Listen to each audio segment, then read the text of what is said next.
Okay. Good afternoon, everyone. Thank you for joining us for the talk with Eboni Major. Um, the purpose of this talk is hopefully to provide you all with some inspiration. If you're like me during this time period, you're trying to find some ways to keep yourself motivated, to continue to reach your goals, to not lose sight of maybe, while you're in school or while you're in your position. Hopefully you can use this time to still think about, how you're going to achieve your goals, even though we're going through this transition, this difficult time. Uh, my hope is that you all are still thinking about the long-term strategy, the long-term plan.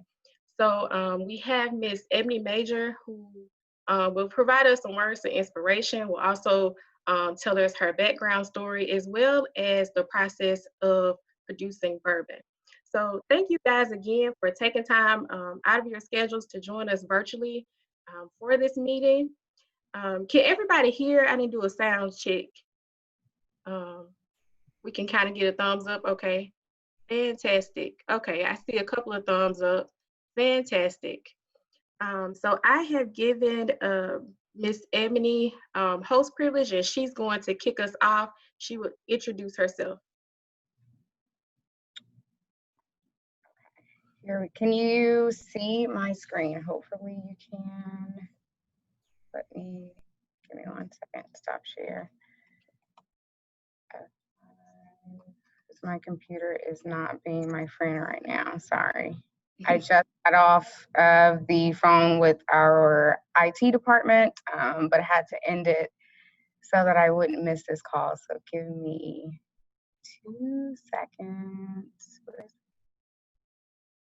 Yes, like a lot of food scientists and people that work in the food industry, Ebony is still working. So you guys can see she looks like she's in a lab. So I am. I don't want to be here. I will admit that. I would much rather be at home. I share my lab with one other person, and he is a very active person as far as his extracurricular activities. So I've asked that he stop going to the curling club, his trivia nights, and all of those things so that I can feel comfortable being in the lab. So I don't know why it's giving me such issues.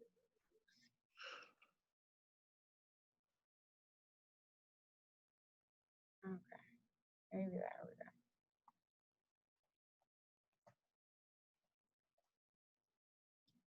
it. And hopefully nobody bugs me during this time. So I'm a pretty informal presenter. So at any time you have a question, feel free to send it through the chat or, talk to Lanice or just ask it point blank because I have no specific order for this. I tried to create something, but I am grateful for the opportunity to talk to you guys. I feel like it's been only 5 years since I've been at A&M, so I'm still pretty fresh, pretty new to where you are right now in your life and your career. I was born and raised in Birmingham, Alabama. I have 2 sisters, a couple nieces. I finished high school from Ramsey in class of 2009 and then came to A&M. As you'll see throughout my career, you guys have, I think she linked the article to Forbes, but I am no means a poster child for success. I'm going to let that be clear, let that be, very open. And this is probably the most vulnerable conversation I've had with people about my journey. So I hope you guys really appreciate it. And really just take it to apply and just be inspiration because I came into A&M in 2009. I didn't finish until 2015, but my first 2 years were not like the last. And I think a lot of that really depended on, me passing Dr. Verghese in the hallway and her literally saying, I've seen your name on paper, but I've never met you before. And I think that's really what changed my college career, just getting more involved with the food science department. She immediately found a place for me to work in the microbiology lab with Dr. Davis, just doing small things. really, because sometimes in school you're just going through the motions, you're studying, you're going through the tests, but you don't really get yourself involved in the department. And I think that's one thing that A&M does a really good job about, is really getting you involved into what food science is and prepping you for the real world. One thing that I think A&M has really taught me in the food science department is critical thinking. In all of our classes, we're not just given the basic questions and answers. We're challenged to think. We're always challenged, and I can say, just working alongside other food scientists, you don't always get that. So if I just take that and take advantage of it, appreciate it, because A&M is really going to set you up for success in any corporate environment that you decide to go into. In 2015, I began my graduate studies for a short amount of time. And then I one day was looking online and found an internship that I wanted to apply for. And this was with Kettle Chips, Pop Secret Popcorn, with Diamond Foods in Salem, Oregon. So I did that internship for about 2 months, and for family reasons, I came back to Alabama, thinking I was going to start graduate school again. My role and what I currently do is a whiskey blender, and we'll get more into what a whiskey blender is, what I do, how does that relate to food science. But that role started as a one-year internship in October 2015, and as you see, I'm still here.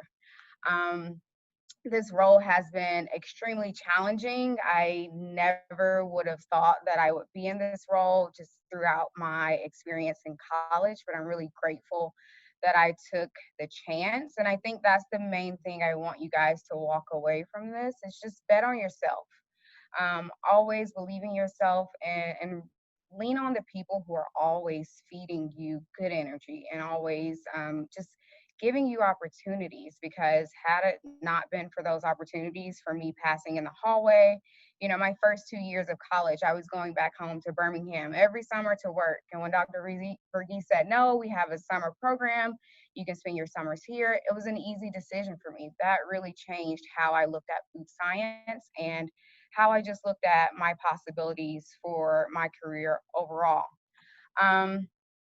So what is a whiskey blender? I am essentially a person that gets paid to smell and taste whiskey all day. I also do a lot of different things. I work on innovation projects. I work with distillery operations, building new sites. So I have a lot of different responsibilities, but my main goal is just to ensure consumer quality. So I am quality from a sensory standpoint. I do everything from smell and tasting. When I first came into the role, I didn't know how disciplined I would have to be. I don't wear the same, how do you say it? I don't wear the same deodorants. I don't wear the same body creams. I don't eat the same foods that I used to eat, all because I have a very restricted diet throughout the day from 8 to 5. I eat the same things just to make sure that my palate is going to be clean, to make sure that everything that I taste and smell is given a fair chance. So my typical day, I come in, I eat my food, and then I set up my samples. I don't know how much of the lab you can see, but there's a lot of junk. So we have two things that we're normally smelling. This is my day-to-day work, is smelling what we call distillates. And yes, it's clear because this is what whiskey looks like before it goes in the barrel. It's just clear, just as you would think that it's water. And then after it's been in the barrel, I would say about 4 years at least, we appraise it, which what we would call a maturate. This is so light because it's reduced to 20% alcohol. A couple reasons that we do all of our appraisals at 20% alcohol is because we're able to pick out different notes after that interaction with the water and the ethanol. We can't be a work drunk all day, so that's the second reason. But also too, with that job, April is alcohol responsibility month, so I cannot go without telling you guys, if you're under 21, you should not be drinking. If you're over 21, I know you're sitting at home, you're bored, you're trying to find things to do, but please swap it out with a mocktail every now and then. Make sure that you're getting a good balance, you're staying hydrated, but just make sure we're always being responsible.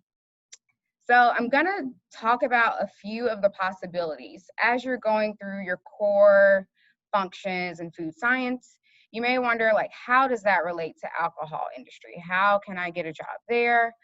With microbiology, we have a science and technical department that sits in Chicago. So they do a lot of our testings, they do a lot of our consumer acceptability standards. Engineering and chemistry, I would say, are two of the biggest areas where you can find your career in the whiskey industry.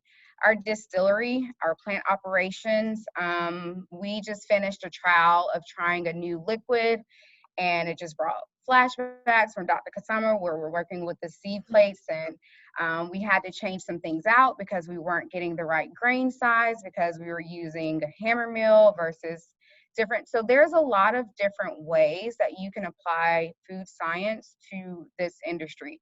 Sensory is where I fall into the category. I do blending, consumer sensory, as well as R&D, which is product development. So the photo below shows the company I work for is Diageo. We are the world's largest alcohol supplier based out of London, but I work in Shelbyville, Kentucky.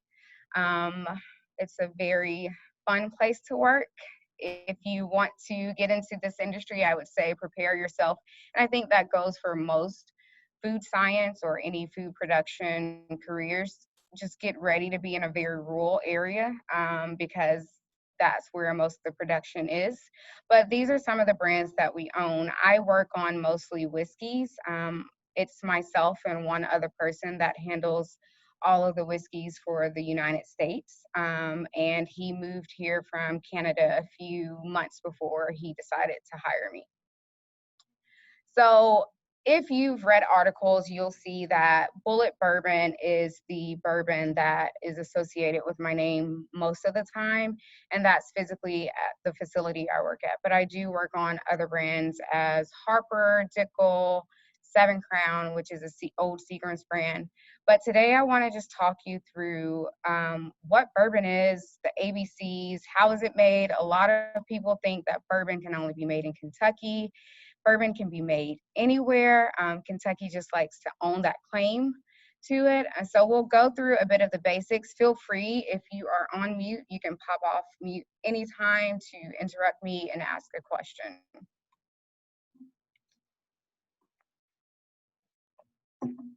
So bourbon is going to start off with the first rule of bourbon is that your mash bill, which is basically a formula, it has to be at least 50% corn, 51% corn. So as long as you have 51% corn, that other percentage can be made up of any other grains that you would like. We use corn, rye, and malted barley. The grain that we prefer over the three is the rye.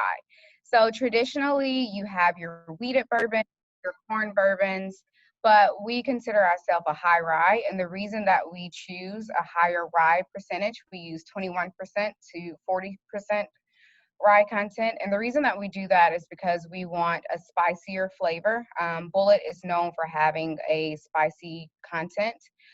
It was a brand that was built by bartenders. Bartenders wanted a liquid that they could use in any cocktail that would not be overpowered by sugar or any of the other ingredients that were in their cocktails. So we start with our grains and we mill them. We use a hammer mill for all of our grains, and then we continue to what we call mashing. Mashing is basically your cooking process for your grains. And when we're cooking our grains, we start at different temperatures. We will begin with our corn, we add that in first, and then we add our rye, and the malted barley is added in last for its enzymatic activity. And so as you're mashing, you're just mixing and starting to cook. We will ferment. We add in enzymes and yeast. Our yeast are proprietary to us. We choose specific yeast based on the flavors that we would like to yield. And we will ferment for about 3 to 4 days, depending on what it is that we are distilling at that day. And so after the liquid has fermented for 4 days, you're left with what is called a distiller's beer, and it will remind you of oatmeal or some porridge. And then we take that and distill it. And as we're distilling, we will distill up to 135, which is called a high wine. So 135 proof In whiskey, you talk in proof or alcohol content. Proof is double your alcohol content, and everything that is distilled goes into a barrel at 125 proof, which is 62.5 ABV. And once it goes in the barrel, we allow it to sit, age for whatever amount of time. We decide to survey our samples every year. Every year, I'll reach out to the warehouse facilities and ask them for some samples. And at that time, we are praising samples to see what is going to go in the formula this year. So that's my entire year is designed to create the formula that goes into the bottle every single year. So from this process, we yield different flavors. We have different stills, and then we have the different yeast that will also give us that.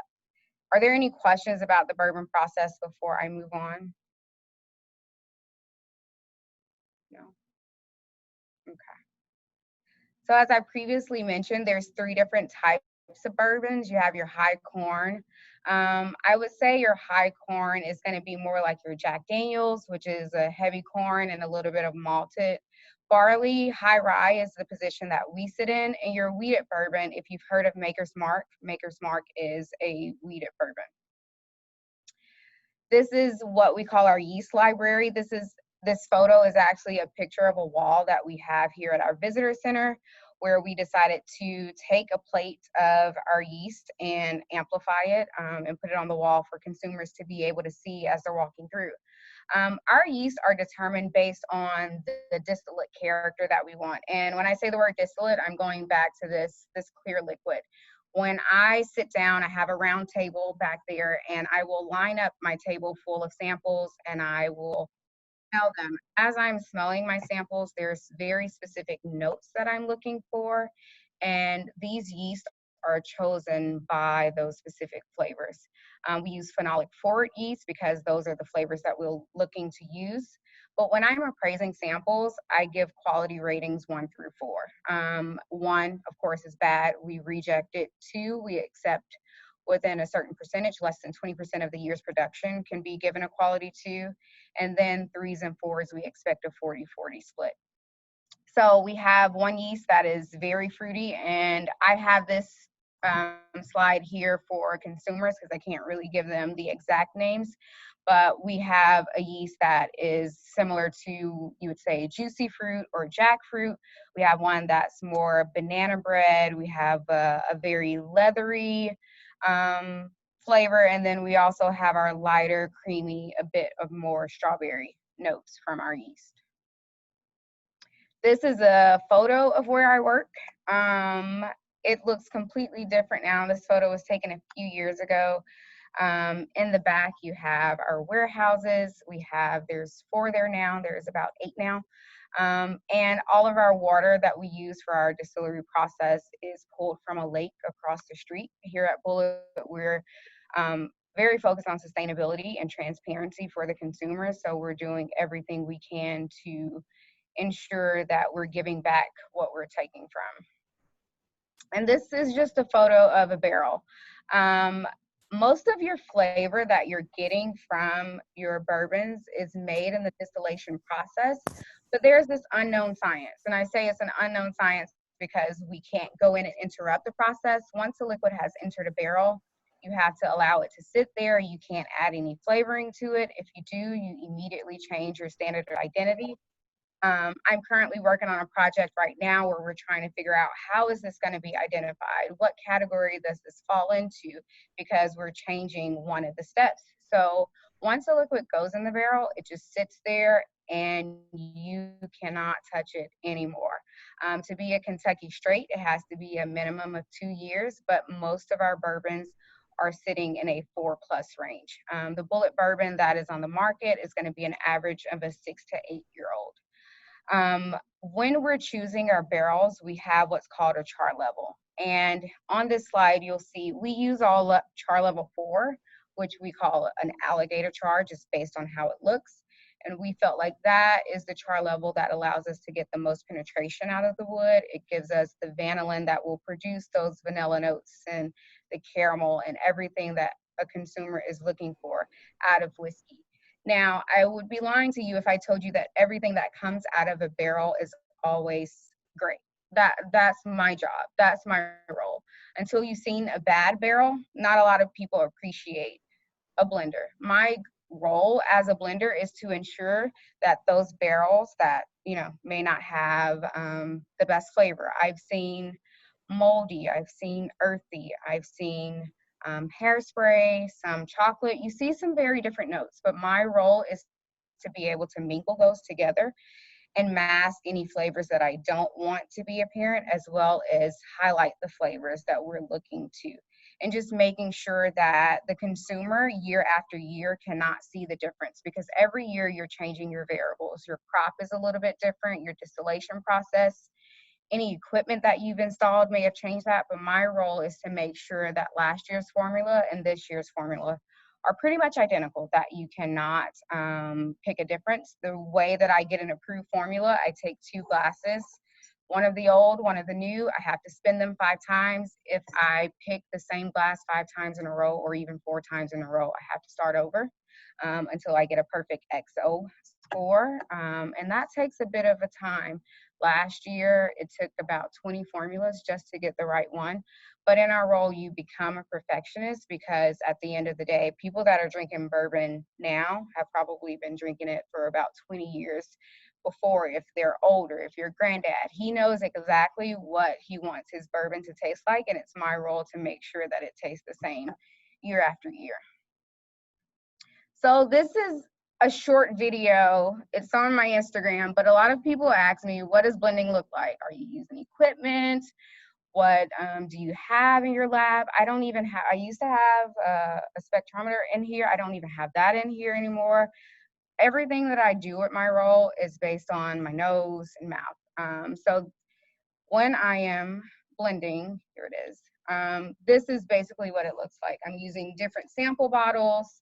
I have a formula that you can't see on a sheet of paper, where I calculated exactly how much whiskey I need to use out of each bottle. And then I go and I create those formulas using those bottles, and then I test it. Once I see my sensory notes, I'll start over, go back to Excel, recreate a formula, and then it just repeats itself over and over and over. So in the whiskey making process, a blender has a lot of different responsibilities. We deal with the raw grain. We are always planning out 30 years. Tomorrow I have a meeting to sit down and plan out to 2039. So it's very different. When I was doing a short internship at Kettle Chips, I was able to work on a project and see it come to fruition within the next month. Here, you don't get that job satisfaction for at least 4 to 5 years, because you are planning forever out. Your liquid doesn't come out for a while. So we're always making sure that everything we're doing, we're taking care of the next few years.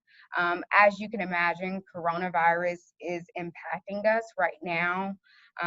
We are trying to work through, how do we adapt to demand.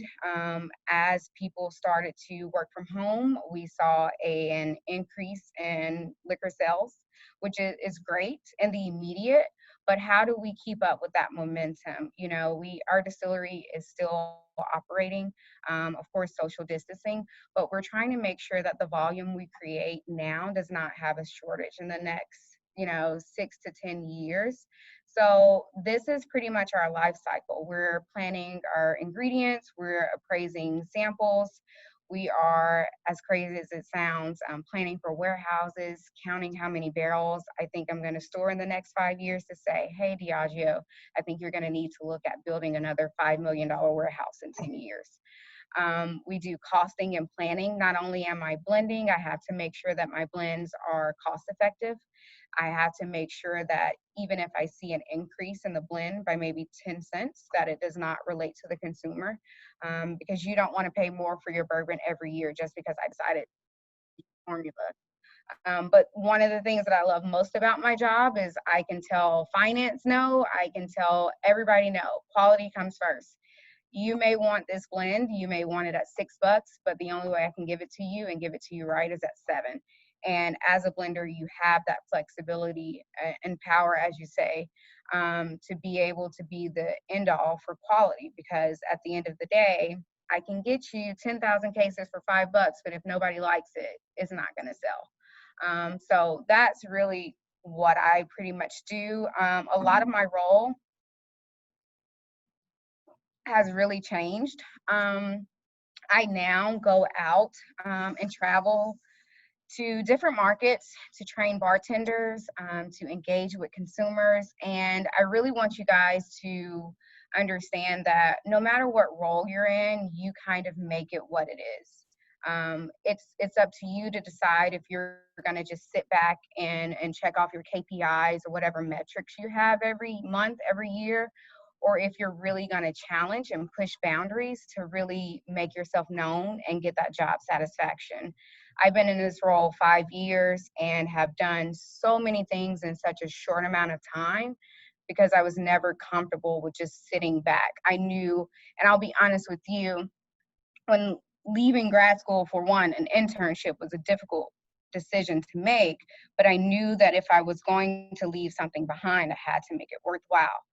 So I took my first 2 years and I sat here and I absorbed everything I needed to know. But after that, and I knew I was confident, it was time to push.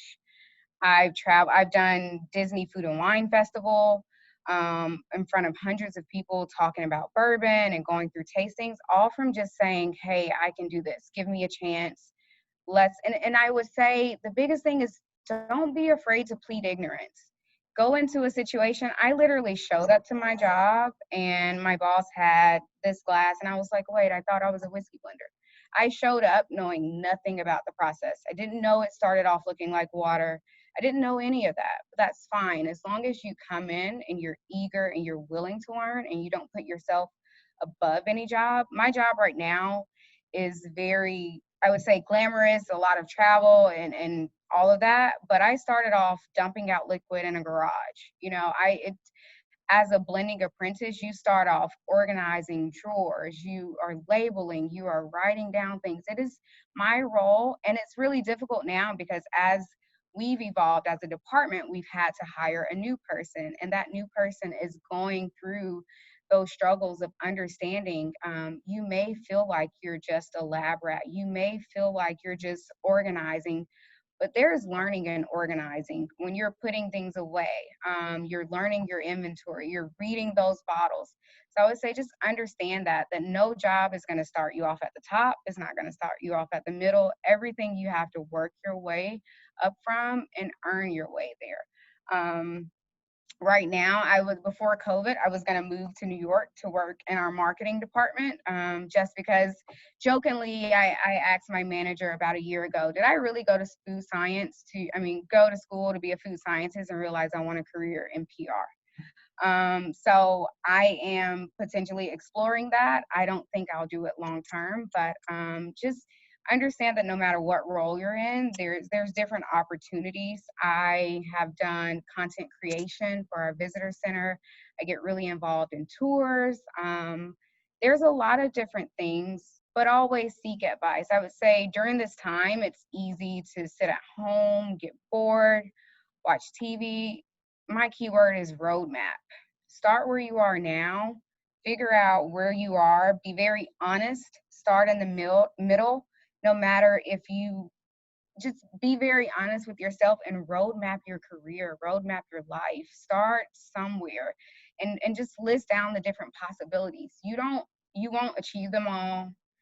You may not understand what it is that you want right now, but speaking from somebody who took forever to graduate, lost all their scholarships, had nowhere to live at a certain point, like I went through a lot. This is the time to really sit and focus on yourself and what your possibilities are. I would say start in whatever function. If you're really interested in food engineering, look at what that means from a career standpoint and find out what it is that you really want to do. Don't just go through and graduate and say, yeah, I'm going to look for a job after that. Now, really find what your concentration is going to be, what really ticks you. Don't get any role that provides money. If I were thinking about money, I probably would have did food engineering, but I'm terrible at math. It doesn't tick my box. It doesn't get me going. Find what it is that you're passionate about and then work from there. But I just really want you guys to use this as a time to search. It's not going to be easy, especially being in an HBCU. I will be very blunt with you. Every article I do, I talk about coming from an HBCU because we're always underestimated. People don't think that we have the same education, but we are set up better than the people I worked next to that have gone to Purdue, Rutgers. Trust me, you are getting everything you need and more from A&M. So really do what you can to set yourself up to come out of this, because Corona is really going to define you as a person. I'm also in the same realm, the person that says don't stretch yourself too much. Don't think that while you're sitting at home that you have to conquer the world, but make sure you achieve something. I can't tell you what that is, but just make sure that you have identified something. Look up some internships. I can get Lanice and my phone number and my email address. You can ask me about, because I work in Kentucky, but we have a location in New York as well as a location in Chicago, and there's plenty of possibilities. Use this time to reach out to people to see about their journeys and what it is that they've done and what it is that you can potentially do in your career. I'm gonna stop with, okay, we're at 1:30. Trying to see what else I wanted to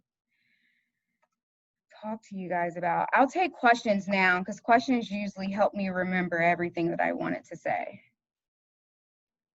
Hey, Ebony. Okay, perfect. Hello. Angela, why are you on here? Because I am so happy for my friend. She created it. It's award winning, and as you can see, it's halfway gone. My question was about imposter syndrome.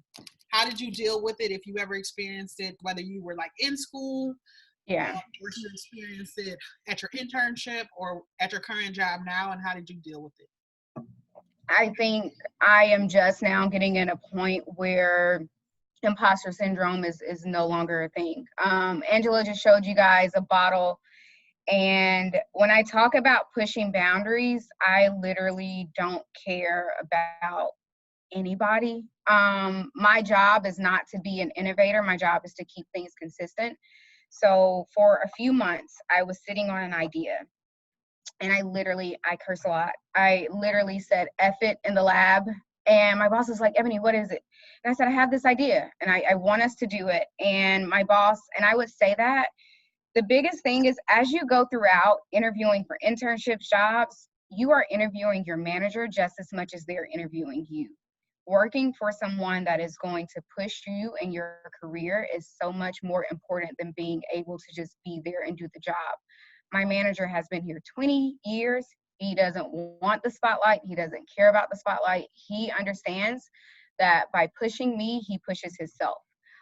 So he enabled me. He told me to call up the execs and pitch the idea. I pitched the idea. I worked on the blend, and we released what is called Bulleit Blender Select. And it's my first very own blend that I didn't have to keep consistent. It's something I created on my own. It just won gold at the San Francisco World Spirits Competition in March. So I'm really excited for that. And that was for me like a stamp in my career, because it was confirmation that I could do it. I knew it all this time, but I will tell you, I was on edge until I got the San Francisco results. I was like, okay, if I just win bronze, I'll be happy. But winning gold for me meant a lot.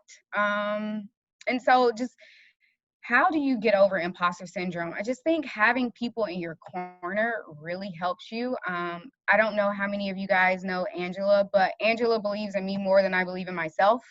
She doesn't shy away from telling me that, reminding me that. I think that's really has kept me in the role for so long, because I have so many people that are proud of me and are just so happy for me and my success, that it keeps me here. Because I could tell you, while this job is great, I told Angela I could leave it tomorrow and be happy. But it's the people that have supported me all this time that really keep me energized to go forward. But I would say be realistic about what you can do.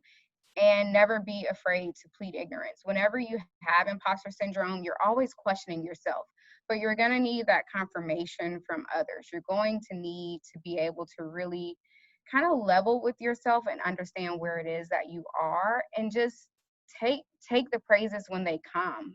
Never be afraid to reach out to people when you need help, but just remember, just it's a process. You don't get over it overnight. It really is a process. Thank you, Ebony. We have another question from Dr. Heron. Yes. Is the sensory evaluation portion done at the end? You know, we really should. Sorry. We really should. If we could find a way to do the 21 and up and check ID, I should come and do a blending lab. I think a blending lab is probably one of my favorite things about my job. It's where I give consumers a challenge to do my job in about an hour and a half. Sometimes I'm really mean and I throw in calculations, because every year that you warehouse a barrel, you assume that 4% of that liquid is no longer there. So sometimes I force them to calculate it. Sometimes I tell them, hey, this warehouse is broken. So even though you created your blend to use that barrel, because that warehouse elevator is broken and it was created way back when, you got to find a new formula. So if we could find a way to check ID and make sure everybody's 21 and up, I am always open and available. Just book it, because I think that's the best part of it. You really get to understand what it is that I do once you have the samples in front of you. It's really intriguing. It's my favorite part of it, because I don't drink a lot. During this whole Corona, probably had 3 drinks, probably because I deal with it all day. But being able to smell the whiskey is the best part. Do you have All right. any Do we have any other questions? Angela, we got your question.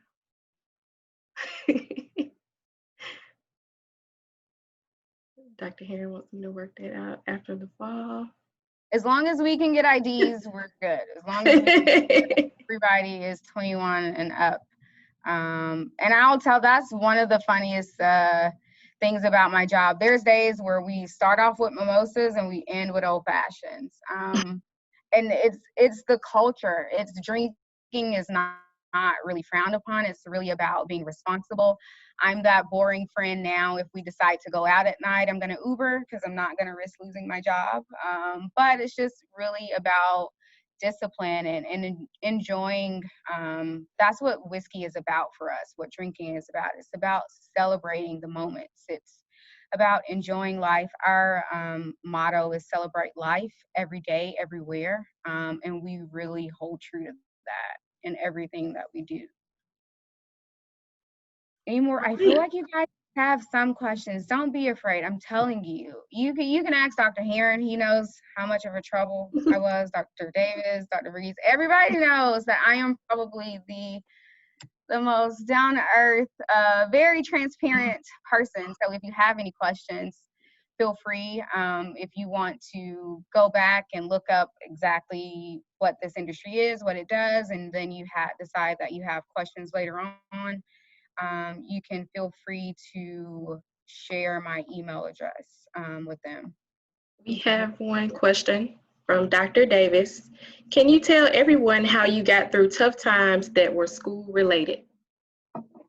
Sure. I think a lot of my school related tough times were a direct result of my personal life.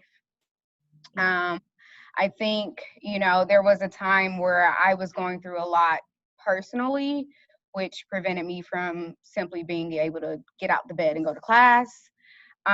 So once I started to really understand what the root of it was, I was able to change my life in a sense where it wasn't that, okay, you're dumb, you can't study, you can't figure it out.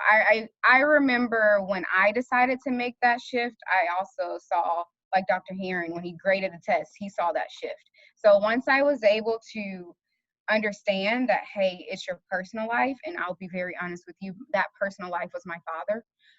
He lived right there. I was living with him. Once I realized what that was and was able to remove myself from that situation, I was able to focus on the bigger picture. And I think that's really what it's about, is understanding what is causing you to be held back and really moving on from that, setting yourself up to where, despite all of those issues, you see a future for yourself. And just really, I would say, like, having Dr. Beltane, even Nedra, if any of you are at Nedra Montgomery, just having those people just say, like, look, you're worth it, because what you're getting outside of school, like, the food science department in those last few years became my safe haven, where I could get away, where, okay, my summers, I don't have to sit in the house with you all day. I can go here and do this.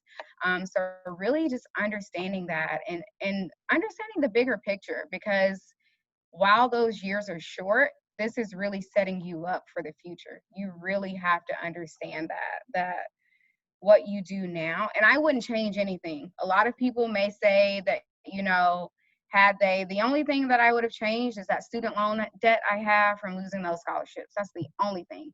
But those experiences built me to who I am as a person today. They taught me how to grind. They taught me how to appreciate people, how to not waste opportunities.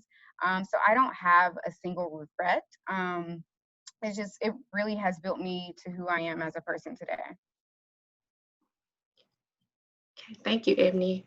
Have a question from Alencia. If possible, could you explain the microbiology aspect of whiskey? Also, she graduated from, is it Ramsey? Ramsey, Birmingham. Class of 2018. Yes. So as far as the microbiology aspect of what it is that I do, a lot of it is done in the fermentation science. Right now, it's another thing that they probably wish I wouldn't have opened my mouth about. I'm challenging our department to look at different yeast. We work with a company called Lallemand. I think they're based out of Canada. You can go to Lallemand and say, I want something that will taste like a blackberry, and they can find you the specific yeast that help you yield those flavors. So right now, our focus for microbiology is figuring out how we can get flavor.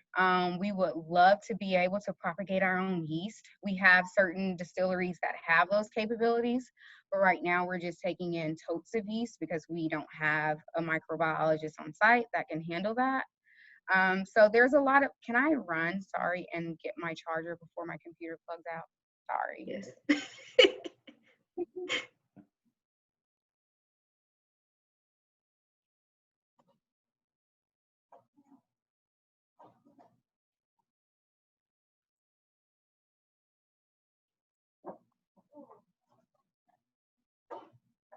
Okay, while she's getting her charger, if you guys have any more questions, feel free to type them in the chat box, or let us know if you guys want to unmute and ask the questions. That's an option as well. I'm just gonna have to sit at the desk. I was trying to get where there's, but I may have to just sit down. What was the question? Where were we? Sorry. So as far as microbiology, we also have a department in Chicago that does a lot more of the testing to see where we can make changes, what different things that we can try. One thing you will learn in any food corporation, secrecy is number one. In whiskey, it's everything. Because I'll just use the comparison. When I was working in chips, I had to make sure that I kept things a secret, but in whiskey, it's really easy for someone to take your idea and do it a little bit quicker than you. So a lot of the projects that we work on are kept highly confidential because we have a 4 to 5 year wait time before we can actually release the product. Often. What kind of wood do we use? We use American oak. So by TTB regulations, it has to be a new charred barrel. So once we are finished with the barrels, they are dumped. They go to Canada for Crown Royal. And they also go to the Caribbean for rums.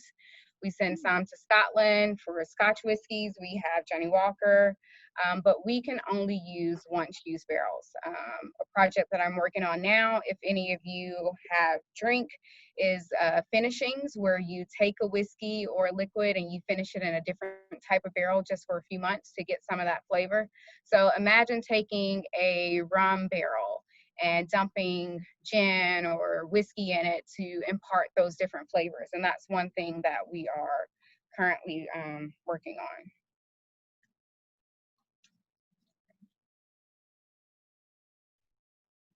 Okay. Any other questions? Oh, Mr. Simon. Thank you. Oh, why didn't he find video? I used to get on his nerves a lot. I really do love my job. I really think like being able to talk about it, it's hard for a lot of people to understand, especially in this format, but I really do love my job. I enjoy talking about it. I think that's what's key, is finding something that you are super passionate about. Am I going to be in whiskey forever? They probably want me to say yes, maybe not. I found my passion. Right now I'm on a personal journey to find my purpose and how I can mingle the two, what I'm passionate about and what will make me feel good. But it's really about just not being afraid to try anything. I hope you guys are understanding. Maybe I need to show my transcript to you guys so you can really understand. Trust me, anything is possible. It really is. And if you have any questions, Lanice, you can feel free to give out my or any byproducts. And oh yeah, so all of our mash, which is, so after we distill a liquid, some of the grains are still left over. And those grains are sent to farmers around the local community for cow feed. So we are a zero waste to landfill distillery. So everything we produce, we find a second use for it. One of the things that I want to try to do is find a way to reroute our wastewater to create an employee garden, just so that we don't just dump it back into the lake, because we're just using it for steam and condensation. Trying to see what else we are using, but yeah, the feed from the mash goes to the farmers, and then the barrels are reused, and that is pretty much the main two things that we are reusing. Great. Well, Ebony, this is Chantrell. I also enjoyed your presentation, and I'm proud to see you, especially one of our alums doing so well, and seeing where you started and where you are now. And I know you still have a lot of climbing to do, and you'll definitely get to the top. Because as I was explaining to class earlier, you are a go-getter and you're very driven. So thank you for your presentation. Thank you guys. You guys should be really proud. I talk about A&M everywhere I go. There's, especially being in this role, I don't talk about it a lot because it's hard to define history, but being the first African-American in this role in the United States ever is really huge. And to be working for a big brand and just coming where I come from, there's so many possibilities, you guys. I would have never, in 5 years ago, imagined that I would be right here today. Never. One thing I will tell you guys, don't play about your money. No matter where you go, when you find that, I will say this, always start off, I don't tell a lot of people this, I started off as an internship, and while I don't have the salary that I really want and deserve right now, I make about 80% more than I did when I started, just from fighting for myself. And that's big. I've not had a promotion. I've not switched jobs. I've not switched locations. I've been able to gain that 80% just by pushing and talking and knowing your worth. So that's also something. Don't do that when you're looking for internships. When you're looking for internships, take whatever it is, because that experience is really what you're gaining. Even if they offered me $10 to learn, I'm going to take it. But once you start to get into those roles, really understand and do your research. And even I will say, because of my role, not many people know what a whiskey blender is. It was impossible to do that research. I can't Google a whiskey blender salary like you can an accountant or even a food scientist. So that was really hard for me to, you know, to argue that, hey, I'm worth this amount of money, until just I will tell you, I'm probably having that conversation every 6 to 9 months. Look, yes, I'll take this little nugget now, but I'll be back in 6 months. So just remember that as you start to go into your careers, but making sure that you're giving them a reason to give that to you. Every time I go to them, I have a list of what it is. And I'm really bad. My resume probably sucks. I don't have a list of everything that I've done. But when I go into those salary conversations with HR, I'm definitely reminding them of everything that I have done for the company and why I am valuable to them over the past few months. So just remember that as you start to go throughout your careers. Okay, well, it is 12:52. Last call for questions. Any more questions? Okay. Well, I just want to thank the students for coming. Oh, one person. Okay. The Okay. internship, so my internship was very untraditional. It was more of a contract. So it was a 1-year contract. It's not something that's set up as an annual role. And then the new person that we hired was kind of just, how do I not say this? Was a person that was just kind of forced upon us. So trust and believe, any opportunities that I see, I will send them. I don't know who would be the right person to send it to. And it's also something that I've been pushing, because we do a lot of recruitment at the same universities for some reason, and the South isn't in there, the West Coast isn't in there. But I've also recently discovered that he's gotten a promotion now to president of our company. He was the VP. He sits on the board of trustees at A&M. So he was one that was pushing for I think the article A&M just did. His name is Perry Jones. So I want to work with him and see what it is that we can do, because I had no idea until maybe a few months or a year ago that he sat on the board at A&M, and he even has kids that go to A&M working for Diageo. So I want to see where or how we can get, you know, a little bit more recruitment in our HBCUs and in different regions.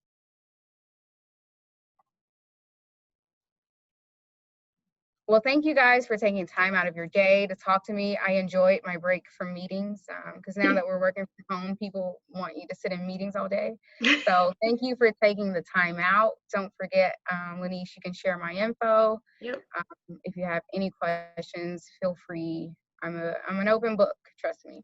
Yes, thank you so much, Ebony. I know I feel inspired. Again, as I shared at the beginning of the meeting, I think we've all kind of been at this period where we're feeling, well, we need some inspiration. And so, Ebony, thank you so much for taking time out of your busy day. Thank you to the students. Thank you to our faculty and staff. Dr. Verghese, she wanted to be here. She had to be in another meeting, but she said hello. And we recorded this for her. We will share it with her later on, as she wanted to see it as well. But again, I really can't thank you enough for this presentation, especially during this time period. No, you guys are more than welcome. And I've missed the last few homecomings because schedules haven't aligned, but if we can try to get something on in the next few months, at least I'll have it locked in my schedule. That would be great. Yes. All right. Well, you take care. Very proud of you. Bye, you guys. Thank you so much. Thank you, guys.